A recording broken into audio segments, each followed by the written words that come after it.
Hi creative friends, this is Freya and thank you so much for being here. So I'm going to make a video today about how art is more so about emotion rather than perfectionism.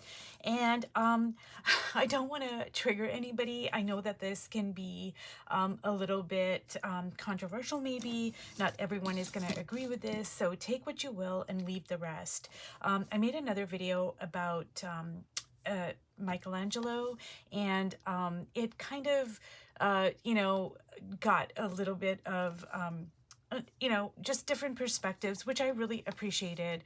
But I said, was Michelangelo, was he creative because he was forced within such tight constraints. So I'm not gonna like revisit that whole video, but I just want to say that art has evolved through the centuries. Say when Michelangelo was an artist, then the church controlled like everything. Okay, you guys, it really was pulling the strings of the government and etc. So not only did the church control the church, but it also controlled education, government, policy, and the arts. So when the artists of the time, when they were creating, they had to follow very rigid guidelines of what was required of them. And actually, Michelangelo did not want to paint the Sistine Chapel. Did not. He took it with him to his grave, you guys, and it caused him great like grief and anger and sorrow because it destroyed him.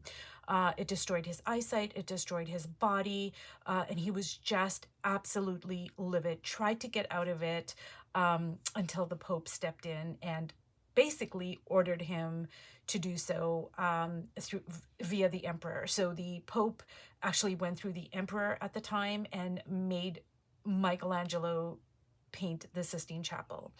Anyways, you guys, I said I wasn't going to go into that, but I just wanted to give you an overview of how art has changed through the centuries.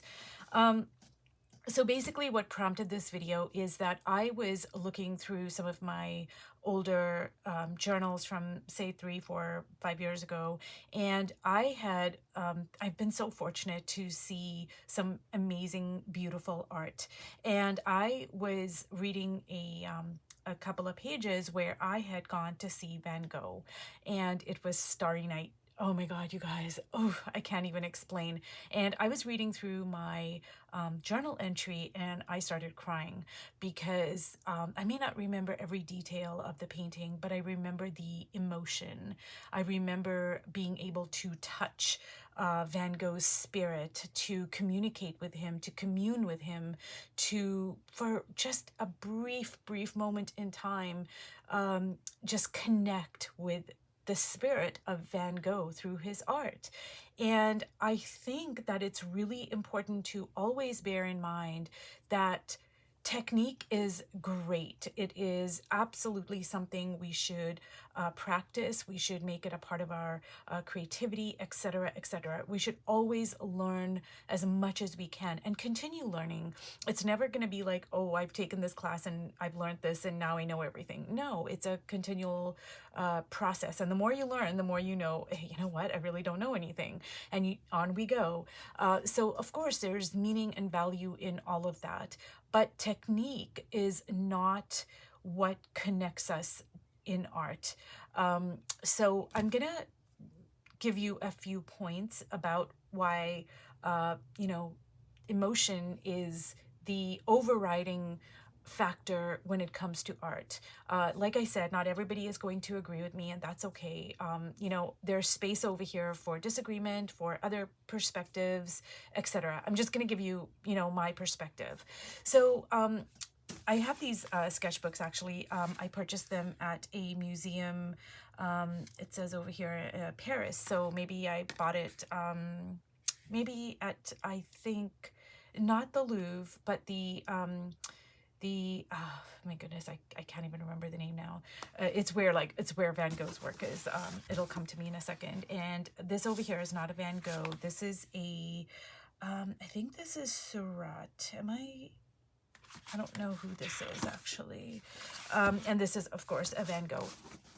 Anyways, so the number one point I have is that art communicates emotion, not flawlessness.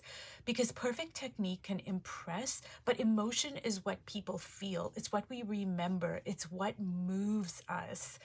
Like I explained about Van Gogh.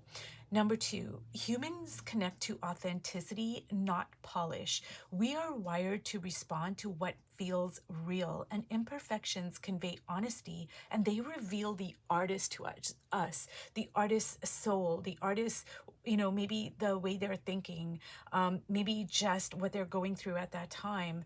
And I know that for me, personally, I have been so fortunate. I've been able to visit some amazing museums. And honestly, you guys, after a while, I do not want to see another perfect painting. I don't. I really don't. I just don't. It, like, sure, I can look at a painting and I can admire the technique and I can say, wow, that is a really well renditioned portrait. There is nothing wrong with that. I appreciate that. I love that. I know the value in it. I know how difficult it is. But after a while of seeing 10, 20, 100, 200, whatever of those perfect paintings, I don't want to see them anymore. I really don't. I want to see something that I can connect with, that I can feel, that allows me to change my perspective, to broaden my horizon, to be a different person after me looking at that piece of art. It's going to allow me to be more human. That's what I want. I don't want to see another perfect painting. Number three, perfection creates distance. So when something feels too perfect, it can feel like untouchable or intimidating, whereas connection requires accessibility. It pulls you in. It touches you. It makes you cry. It makes you angry. It makes you sad, melancholy. That's what art is to me in large part.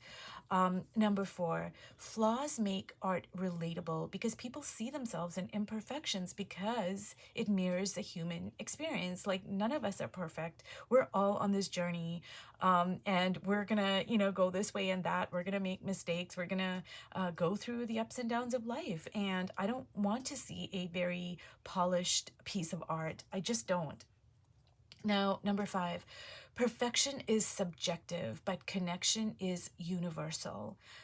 The sixth point, vulnerability is what makes art powerful. So when I look at my favorite artists, so Van Gogh, Chile, some of the work of Cézanne. So let me just say briefly. So Cézanne, when he first started painting his still lifes, what he would do is he would combine different perspectives in one painting. So prior to that, like, perspective was really important, and everything was painted from one perspective. So it looks like you can just kind of like, go in there and touch it, pull the apple out of the bowl, like photorealism. And perspective was like a very well studied science. But Cézanne, he combined multiple perspectives in one painting. So, you would look at a painting and just say there's a bowl and fruit. Well, the apple would be like looking head on, but the bowl would be like looking down. Like, it was all different perspectives. And that's what made it like so interesting and relatable and human. And it, invokes your curiosity. Like, that's what I like. Like, that's what I don't want to see another, photorealistic piece of art. Now, to be fair, before the camera was invented, painting took the place of a camera. So that was considered like really highly valued because there were no cameras. So photorealism became like a huge thing. So another point, perfectionism kills creativity, whereas connection thrives on freedom, not control. When we become too, oh my God, like, I want it to look a certain way, we're not willing to take risks. We are not willing to step outside of our comfort zone. We're not willing to, think outside the box. So perfectionism is not something that is going to aid us in our creative endeavors. Number 8, people remember how art makes them feel long after the details are forgotten. The emotional impressions remain. So I just want to share a story with you guys. I was in Zagreb, which is in Croatia, and it's got a very convoluted and palpable history of war. I mean, just heinous things that happened. In the town square, there is a sculpture of, I think it's like 700 people. It's a monument and a sculpture both.